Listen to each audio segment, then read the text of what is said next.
Muslim League is a completely secular party. Right.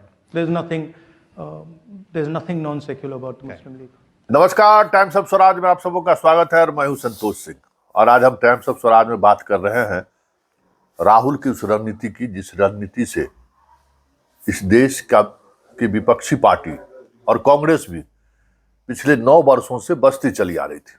जी हां, जब से हिंदू भावना का भड़काव हुआ, जिस तरीके से हिंदू के अंदर में मुसलमानों के प्रति नफरत जागृत किया गया और एक माहौल बनाया गया पूरे देश के स्तर पर, तो वो भी दौर इस देश ने देखा कि विपक्ष के नेता मुसलमानों के उन वाजिब मांगों के साथ भी खड़े नहीं दिखते थे जिन पर खड़े उन्हें रहना चाहिए था।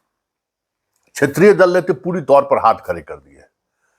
मतलब कहीं भी अगर कोई कॉमनल इशू आता है या फिर कहीं लव जिहाद का मामला आया या फिर गौ हत्या का मामला आया, मतलब हिंदू मुसलमान से जुड़ी हुई कोई भी बात सामने आई तो थोड़ा परहेज करते थे।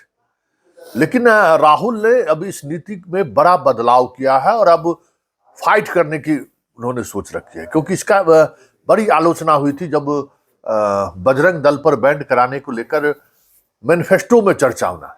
हर लोग हैरान थे कि बताइए, आप बीजेपी को उसी पिच दे रहे हैं जिस पिच के वो माहिर खिलाड़ी हैं।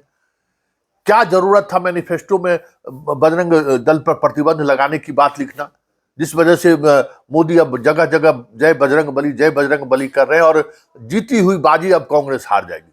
हर किसी के दिमाग में ये चीज चलने लगा था, क्योंकि 2014 से अगर आप देखें तो हर चुनाव में कांग्रेस के ऐसे लोग या विपक्ष के कोई बड़े लीडर ने इस तरीके का नैरेटिव जरूर गढ़ दिया जिससे बीजेपी फायदा उठा लेती थी। कहा यह जाता था, ठीक इलेक्शन के समय में भारत पाकिस्तान को लेकर याद होगा मणिशंकर अय्यर कुछ बोल दिए थे, लोग बोलते थे और इसका नुकसान कांग्रेस को भी उठाना पड़ता था और क्षेत्रीय दल को भी।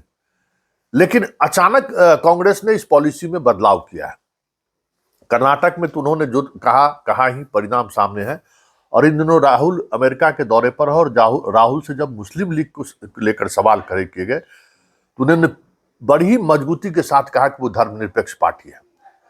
ये एक बड़ा मूव है पूरे देश में, चाहे अतीक की हत्या हो या मुसलमानों को लेकर जो एक इमेज मीडिया के माध्यम से बनाने की कोशिश हो रही है, उसमें राहुल इस तरीके से खड़े हो किसी मुस्लिम इशूज को लेकर, किसी मुस्लिम पार्टी को लेकर, मतलब तय है कि आने वाले समय में राहुल गांधी अब इस तरीके के नैरेटिव के गढ़ने के बावजूद भी कि कांग्रेस मुस्लिम परस्त है, कांग्रेस जो सो छद्म धर्मनिरपेक्षता करता है, उसके बावजूद भी अब कांग्रेस स्टैंड लेने की बात सोच ली है। और ये स्टैंड का फायदा कांग्रेस को कर्नाटक को मुसलमानों ने पूरी तौर पर नकार दिया है।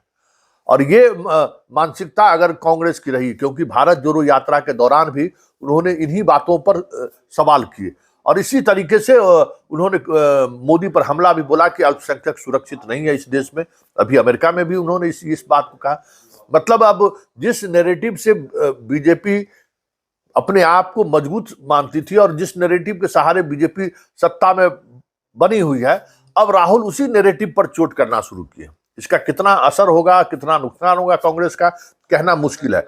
लेकिन इतना तय है कि पिछले 10 वर्षों के दौरान ओवैसी या क्षेत्रीय पार्टी की वजह से जो मुस्लिम कांग्रेस से मोह भंग होकर वोट कर रहे थे, इस स्टैंड के बाद हमें लगता है कि आने वाले समय में कांग्रेस के साथ पूरी मजबूती के से अल्पसंख्यक खड़े होंगे। ये राहुल की सोच है।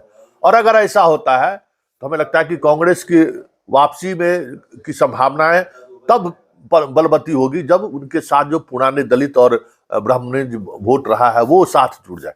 हमें लगता है कि राहुल की यही रणनीति है। देखिए आगे आगे होता है क्या, लेकिन इतना तय है कि राहुल ने जिस मजबूती के साथ हिंदू मुसलमान के मामले में खड़े होकर चुनौती पेश की है बीजेपी को, आने वाले समय में ये देखना होगा कि बीजेपी इसको किस तरीके से हवा देती है। क्योंकि बहुत कोशिश हो रही है राहुल के इस बयान के बाद, एनजीओ खोल ले राहुल गद्दार है, बीजेपी के बड़े बड़े नेताओं का बयान आ रहा है, बयान बहादुरों का बयान आ रहा है, जो बीज टाइप के जो लोग हैं, अनुराग ठाकुर के जैसे लोग हैं, बयान दे रहे हैं।